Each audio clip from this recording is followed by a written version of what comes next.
Good morning everyone.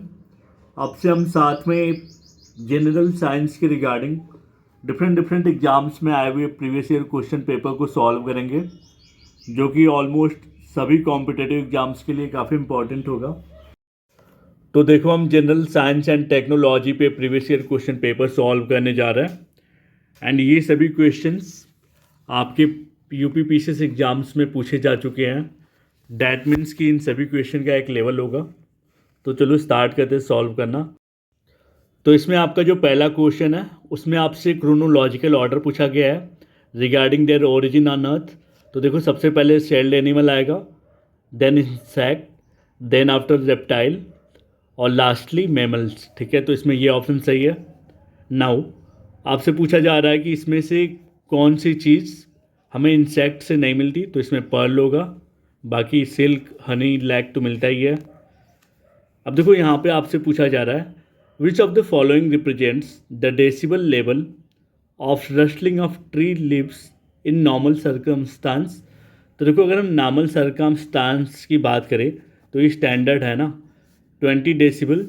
वैसे अगर हम रेंज देखें तो 10 से 40 डेसिबल होता है रस्टलिंग ऑफ ट्रीज लेवल की। ठीक है, रस्टलिंग मतलब होता है ट्री का, मतलब पेड़ों का सरसराहट वाली आवाज़ रस्टलिंग कहते हैं। Now incinerators are used for which of the following. Incinerator का क्या मतलब होता है?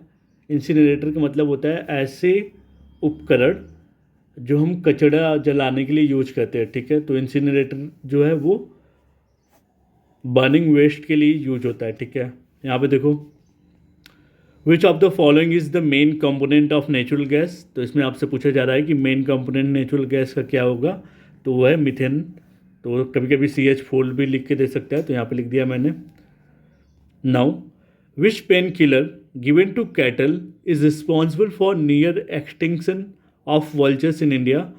तो ऐसा कौन सा पेन किलर है जो कैटल को दिया जा रहा है जिससे कि ये देखने को मिल रहा है कि अब जो कैटल है वो कम देखने को मिल रहा है इंडिया में। तो ये डाइक्लोफेनेक पेन किलर जो है वो कैटल के लिए अच्छा नहीं है।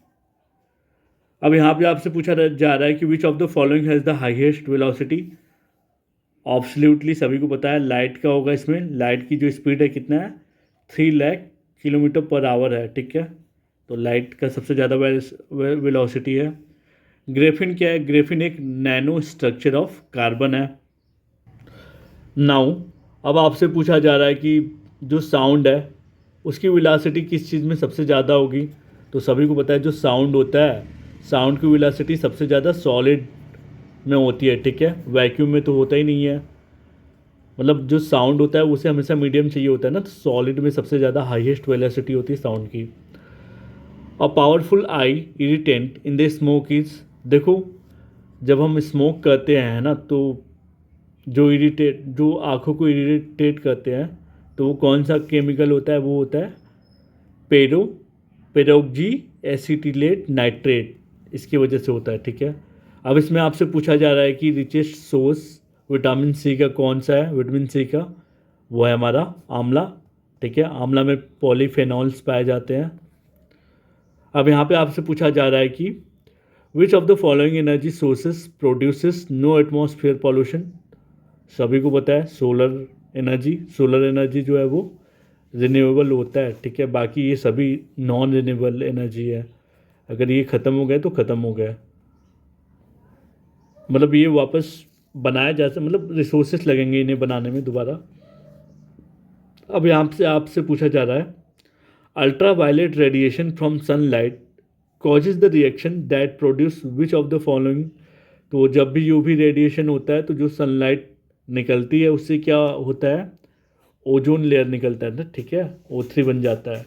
अब यहाँ से आपसे पूछा जा रहा है according to JV Narlikar which of the following has so far not been considered as a science.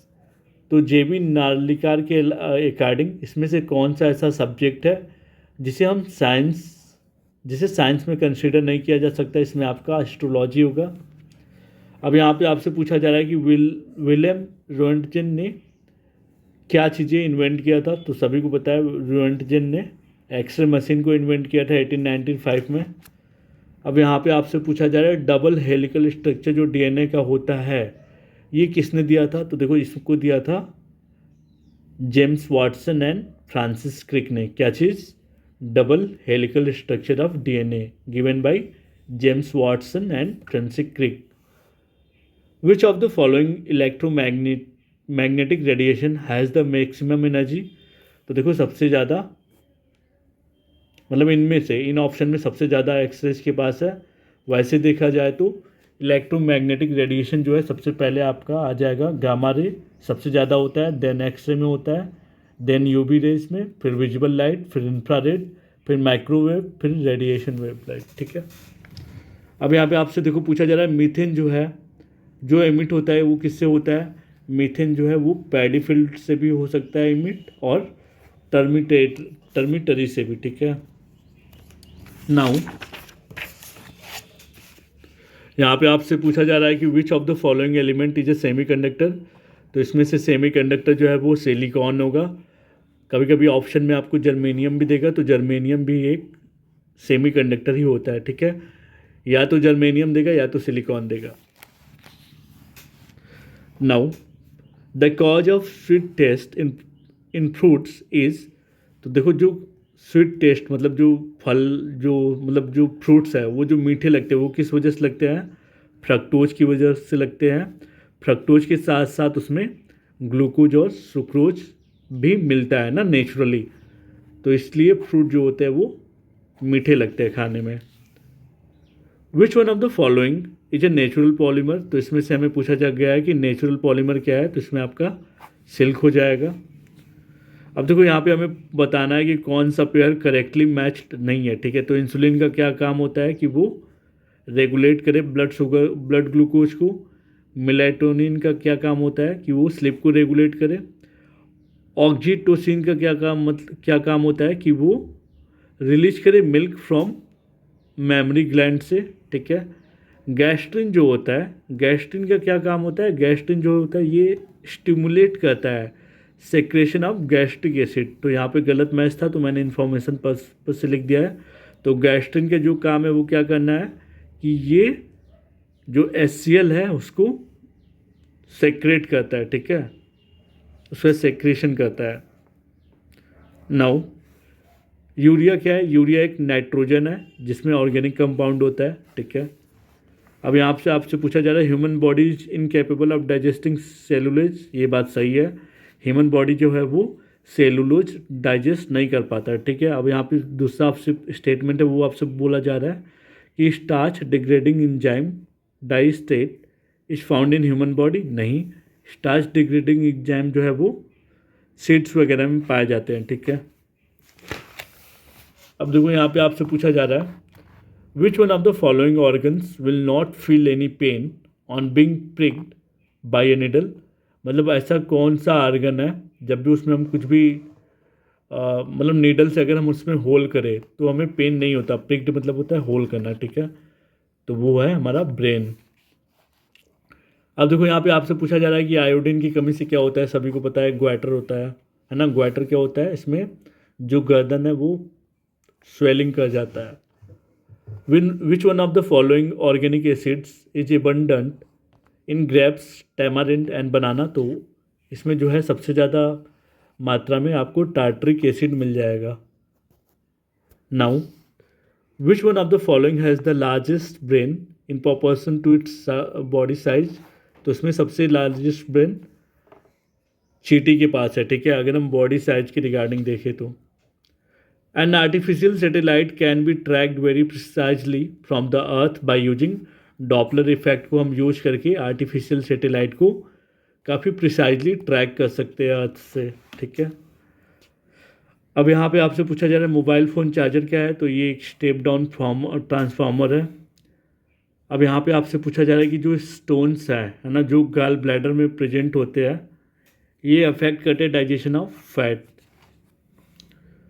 Which one of the following is not genetic disease, तो इसमें आपको एल्बिनिज्म, कलर ब्लाइंडनेस, हेमोफीलिया, ये सभी आपका जेनेटिक डिजीज में आ सकता है। Colour blindness भी आ सकता है देखो, बट जो नाइट ब्लाइंडनेस है वो विटामिन ए की कमी से होता है। ठीक है, अब देखो यहाँ पे आपको पेयर पूछा जा रहा है कि कौन सा करेक्टली मैच्ड नहीं है। तो विटामिन B12 को हम एंटी एनेमिक फैक्टर भी कहते हैं। और जो विटामिन B12 होता है ये जो एंटी एनेमिक फैक्टर है ये RBC के डिफिशियंसी की वजह से होता है। विटामिन सी को सभी को पता है स्कर्वी होता है, तो ये क्या है, एंटी स्कोरबोटिक फैक्टर है, ठीक है, विटामिन सी। तो विटामिन सी का जब कमी होता है शरीर में तो क्या होता है कि जो आपकी गम्स वगैरह हैं वो वीक हो जाते हैं, ब्लीडिंग होने लगती है आपको, ठीक है। विटामिन डी से क्या होता है, एंटी रैचिटिक होता है ना, रैकेट्स आप सभी जानते हो, ये एंटी रैचिटिक फैक्टर है। यहाँ पे एंटी स्टेरिलिटी लिखा था इसलिए ये ऑप्शन सही होगा, but information purpose vitamin D जो है वो एंटी रैचिटिक फैक्टर है। विटामिन के जो है आपका वो ब्लड क्लॉटिंग में काम आता है, तो ये जो है एंटी हेमोरो हेमोरोहेजिक फैक्टर है, ठीक है। नाउ अब आपसे पूछा जा रहा है कि a cut diamond shines brilliantly due to, तो जो डायमंड है ना, उसको जब हम कट करें तो भी वो पूरी तरीके से चमकता है, that's because of total internal reflection. अब यहाँ पे देखो आपसे पूछा जा रहा है कि कौन सा चीज़ किस में पाया जाता है। तो देखो जो ओपियम है, ओपियम जो है वो फ्रूट्स में पाए जाएंगे, हिंग जो है वो रूट में पाया जाएगा, रबर जो है वो स्टेम में पाया जाएगा, क्विनाइन जो है वो बार्क में पाया जाएगा, ठीक है। यहाँ पे ऑलमोस्ट डन है। अब देखो यहाँ पे which one of the following thermometer is known as parameter, pyrometer, ऐसा कौन सा थर्मोमीटर है जिसे हम पैरोमीटर के नाम से कहते हैं, जाना जाता है, वो हमारा रेडिएशन थर्मोमीटर है, ठीक है। डायनमो क्या है, डायनमो एक डिवाइस है जो मैकेनिकल एनर्जी को इलेक्ट्रिकल एनर्जी में कन्वर्ट करता है। वेलोसिटी ऑफ विंड किससे मेजर की जाती है, एनेमोमीटर, ठीक है। इसमें देखो आपसे पूछा जा रहा है विटीकल्चर में ग्रेप्स की फार्मिंग होती है, पिसिकल्चर में फिश की फार्मिंग होती है, और वेजिकल्चर ओलेरिकल्चर जो है वेजिटेबल रिलेटेड होता है, ठीक है, वेजिटेबल रिलेटेड। नाउ यहाँ पे आपसे पूछा जा रहा है कि इन wind power which form of energy is converted into electrical energy. तो विंड पावर में हम हमेशा काइनेटिक एनर्जी को इलेक्ट्रिकल एनर्जी में कन्वर्ट कराते हैं, ठीक है। अब यहाँ पे आपसे पूछा जा रहा है कि minimum distance of clear vision for a normal healthy eye of human being कितना होता है, वो 25 सेंटीमीटर होता है। Substance used as moderator and coolant both in nuclear reactor, तो वो क्या होगा, हैवी वाटर होगा। बिग बैंग थ्योरी जो है वो क्या बताता है, वो यूनिवर्स के बारे में बताता है। फोटोवोल्टेइक सेल्स जो है वो असल में सोलर सेल्स ही होते हैं, ठीक है, फोटोवोल्टेइक सेल्स। अब यहाँ पे पूछा जा रहा है कि change in base sequence with in the gene is called, तो देखो जो बेस सीक्वेंस होता है ना विद इन जीन में जो चेंजेस देखने को मिलते हैं वो म्यूटेशन की वजह से मिलते हैं देखने को। अब देखो यहाँ पे आपसे पूछा जा रहा है फूड चेन में जो मैन है वो क्या है, फूड चेन में जो इंसान है वो primary as well as secondary both consumer है, ठीक है। नाउ यहाँ पे आपसे पूछा जा रहा है कि विच one of the following is an important source of vitamin E, तो इसमें विट जर्म ऑयल होगा।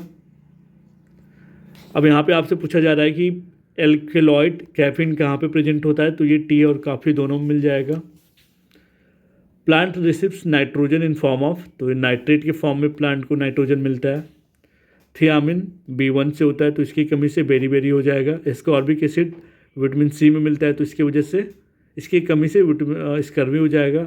विटामिन ए से नाइट ब्लाइंडनेस होता है। विटामिन के से ब्लड क्लॉटिंग हो जाता है, ठीक है, कमी से।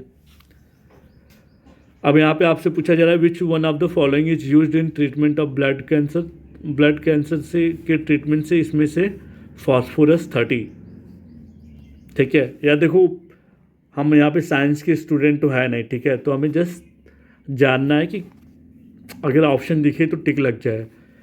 ल्यूकेमिया जो है वो एक टाइप का कैंसर है, ठीक है, जो which there is abnormal increase in the number of, तो जब ल्यूकेमिया होता है तो वाइट ब्लड सेल्स में इंक्रीज होने लगता है, ठीक है, एबनॉर्मली वाइट ब्लड सेल की संख्या इंक्रीज होने लगती है। A man who does not know when to stop eating is suffering from, ऐसा पर्सन जिसको ये नहीं पता हो कि कब उसे खाना, मतलब वो जब खाता रहता है तो उसे कब पता ये नहीं चलता कि कब उसे स्टॉप करना है, तो ऐसे पर्सन को हम बुलिमिया कहते हैं। तो ये एक तरीके का ईटिंग डिसऑर्डर है। वैसे ही ईटिंग डिसऑर्डर आपका एनोरेक्सिया नर्वसा है, बट एनोरेक्सिया नर्वसा में क्या होता है कि आपको ये फियर होने लगता है कि अगर मैं खा लूँगा तो मोटा ना हो जाऊँ, ठीक है, वेट गेन ना कर लूँ, तो ये एनोरेक्सिया नर्वसा में होता है। For human blood transfusion which blood group is known as universal donor, तो ओ ग्रुप को कहा जाता है। Which of the following is used as disinfect of water, तो इसमें वाटर को डिसइंफेक्टेंट करने के लिए ये सभी जो है वो वाटर को दूषित करने के लिए कंट्रीब्यूट करते हैं, ठीक है। तो यहाँ पे ऑल ऑफ द एबव सही है। Now which one of the following denotes water salinity gradients, तो ये हेलोक्लाइन होगा यहाँ पे। अब यहाँ पे आपसे पूछा जा रहा है कि विच one of the following provides cryogenic indicator of climate change, तो क्रायोजेनिक इंडिकेटर जो है, क्रायोजेनिक का मतलब पहले आप समझ लो, क्रायोजेनिक मतलब होता है relating to very low temperature, ठीक है। तो सबसे ज़्यादा लो टेम्परेचर का इंडिकेटर जो है क्लाइमेट चेंज के लिए वो आइस कोर होगा। अब यहाँ पे आपसे पूछा जा रहा है, मैंने पहले भी बोला था सेमीकंडक्टर, तो सेमीकंडक्टर में हमने सिलिकॉन देखा था, सिलिकॉन और जर्मेनियम, ये आपको एग्जाम्पल में देखने को मिलते हैं, तो यहाँ पे जर्मेनियम सही है। अब यहाँ पे देखो, grain of basmati rice get elongated on being cooked because of higher content of amylose की वजह से होता है, ठीक है। यहाँ पे आपसे पूछा जा रहा है कि the disease cause due to deficiency of iron in is known as, तो आयरन की कमी से एनीमिया होता है। नाइट ब्लाइंडनेस जो है वो विटामिन ए की कमी से होता है। ट्यूबरक्लोसिस जो है वो बैक्टीरियल इन्फेक्शियस डिजीज है, ठीक है। यहाँ पे आपसे पूछा जा रहा है what amongst the following is responsible for mission of stone in human kidney, तो देखो जो ह्यूमन किडनी में स्टोन का जो फॉर्मेशन होता है वो कैल्शियम ऑक्जेलेट की वजह से होता है।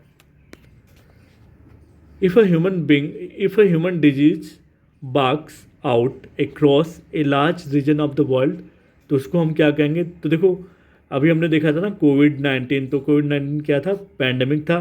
तो ऐसा कोई डिजीज जो पूरे मनुष्य जाति के लिए खतरा हो, उसे हम पैंडेमिक कहते हैं। अब यहाँ पे आपसे पूछा जा रहा है which of the following is water borne disease, तो इसमें वाटर बॉर्न डिजीज आपको कॉलेरा मिल जाएगा। नॉर्मल टेम्परेचर जो ह्यूमन बॉडी का होता है वो 98.4 डिग्री सेंटीग्रेड होता है। अगर हम इसे सेल्सियस डिग्री में कन्वर्ट करें तो ये 36.89 डिग्री सेंटीग्रेड हो जाएगा। अब यहाँ पे पूछा जा रहा है कि अगर एक गिलास पानी पीते हैं तो उससे कितना शरीर में कैलोरी गेन होगा, तो वो हो जाएगा 0, है ना, मतलब वाटर में फैट नहीं पाया जाता।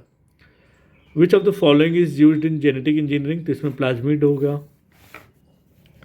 अब देखो यहाँ पे आपसे पूछा जा रहा है which of the following is stem, तो इसमें स्टेम क्या है, तो देखो जिंजर एंड पोटैटो आपको स्टेम मिल जाएंगे, ठीक है। बाकी टर्निप, कैरेट, स्वीट पोटैटो ये सभी रूट में मिलते हैं।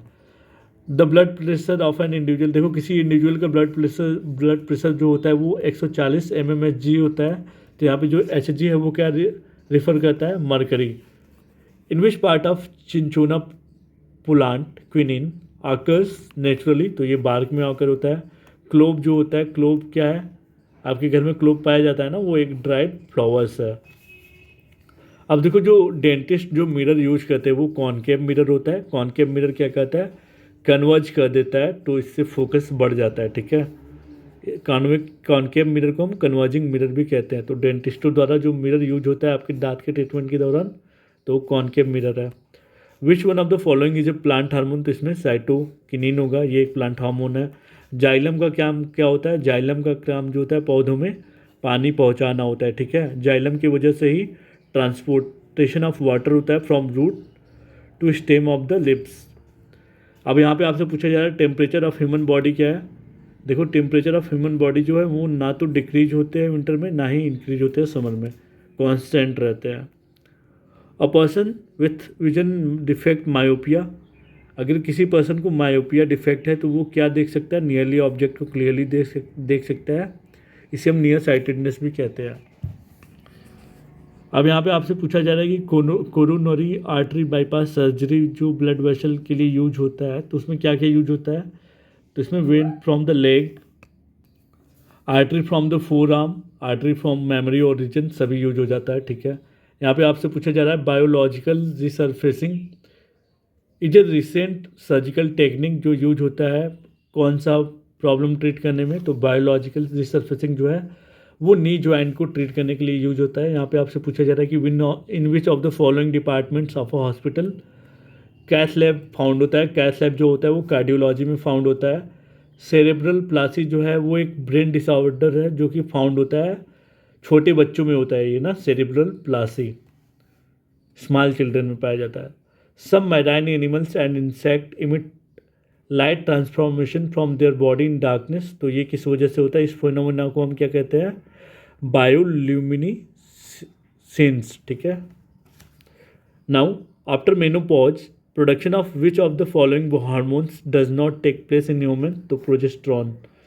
मेनोपॉज के बाद जो हार्मोन का प्रोडक्शन है वो वुमेन में नहीं होता, तो वो प्रोजेस्टेरॉन की वजह से होता है। What is the source of electrical energy in an artificial satellite. तो वो सोलर सेल होता है। अब यहाँ पे अगेन आपसे पूछा जा रहा है कि किस एलिमेंट में आपको क्या मिलता है। तो विटामिन B12 के लिए आप कोबाल्ट ले सकते हो, हेमोग्लोबिन के लिए आप आयरन ले सकते हो, क्लोरोफिल के लिए आप मैग्नीशियम ले सकते हो, ब्रास के लिए आप कॉपर ले सकते हो। Now to look total image of a person the minimum height of plane mirror क्या होना चाहिए, half of the height of person होना चाहिए। ठीक है। अगर हमें टोटल इमेज ऑफ पर्सन देखना है तो जो मिनिमम हाइट प्लेन मिरर की वो कितनी होनी चाहिए, हाफ होना चाहिए पर्सन के, हाफ होना चाहिए पर्सन का। ठीक है, height of mirror. Sound waves do not travel in sound wave की बात करें तो वो स्पेस रिसर्च चीज़ों में ट्रेवल नहीं कर सकते ना। ऐसा कोई भी चीज़ जो वैक्यूम प्लेस है उसमें आपका साउंड वेव ट्रेवल नहीं कर पाएगा, ये इंपॉर्टेंट नहीं है। The disease caused by deficiency of protein in children. तो प्रोटीन की डिफिशियंसी से चिल्ड्रन में आपको मैरासमस एंड क्वाशियोर कोर देखने को मिल जाएगा। ठीक है। तो चिल्ड्रन में प्रोटीन की डिफिशियंसी हो तो उनमें मैरासमस एंड क्वाशियोर कोर नामक बीमारी हो जाती है। The mirror used by dentist to examine the teeth concave. What type of electromagnetic radiation is used in remote control of television. तो इंफ्रारेड यूज होता है। Which one of the following glasses is used for purification of drinking water. Gases chlorine हम use करते हैं ना purification of drinking water के लिए। Refrigeration जो फूड का प्रिजर्वेशन होता है उसमें से क्या होता है, वो रिड्यूस कर देता है रेट ऑफ बायोकेमिकल रिएक्शन को। Now which of the following is the main area for producing tidal energy. तो गल्फ ऑफ खम्बे है। चिपको मूवमेंट जो था वो डिफॉरेस्टेशन को बचाने के लिए था। ठीक है। तो हमने नियर अबाउट 100 क्वेश्चंस आज जनरल साइंस में सॉल्व कर लिए, तो आगे हम और भी करेंगे। So thank you.